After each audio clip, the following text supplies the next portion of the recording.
রক্তাক্ত ইরান এখন কিছুটা শান্ত, পরিস্থিতি নিয়ন্ত্রণে এনেছে সরকার, এমন দাবি করেছেন ঢাকায় নিযুক্ত দেশটির রাষ্ট্রদূত জলিল রহিমি জাহানাবাদী। তার অভিযোগ, যুক্তরাষ্ট্রের হস্তক্ষেপের কারণে আন্দোলন দমাতে ইরানকে অতিরিক্ত বল প্রয়োগ করতে হয়েছে। ইরানের সাম্প্রতিক সহিংসতায় সরকারি হিসেবে ২,০০০ আর অন্য তথ্যে ১২,০০০ মানুষের মৃত্যু ঘটেছে। খোমেনি সরকারের অতিরিক্ত বল প্রয়োগে পুরো ইরান অগ্নিগর্ভ হয়ে ওঠে।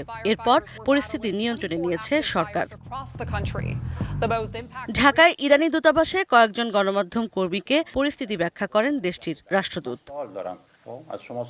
কতজন নিহত হয়েছে এই সংখ্যা এখনই জানানো সম্ভব নয় বলে জানান জলিল রহিমি জাহানাবাদী। তবে এই কর্মকাণ্ডে যুক্তরাষ্ট্র ও বাইরের বিভিন্ন গোয়েন্দা সংস্থার ভূমিকা রয়েছে বলে অভিযোগ তার। প্রথম এটা শান্তিপূর্ণ আন্দোলন ছিল, কিন্তু পরে এতে সশস্ত্র লোকজন ঢুকে যায়, ফলে আইন শৃঙ্খলা নিয়ন্ত্রণে আনতে বল প্রয়োগ করতে হয়।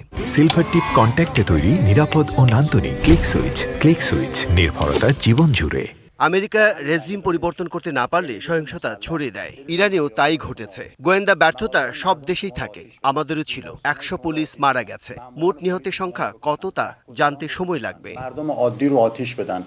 পরিস্থিতি এখন নিয়ন্ত্রণে। মাসা আমিনি নিহত হবার পর নারীদের হিজাব নিয়ে বাড়াবাড়ি করে না ইরান, দাবি রাষ্ট্রদূতের।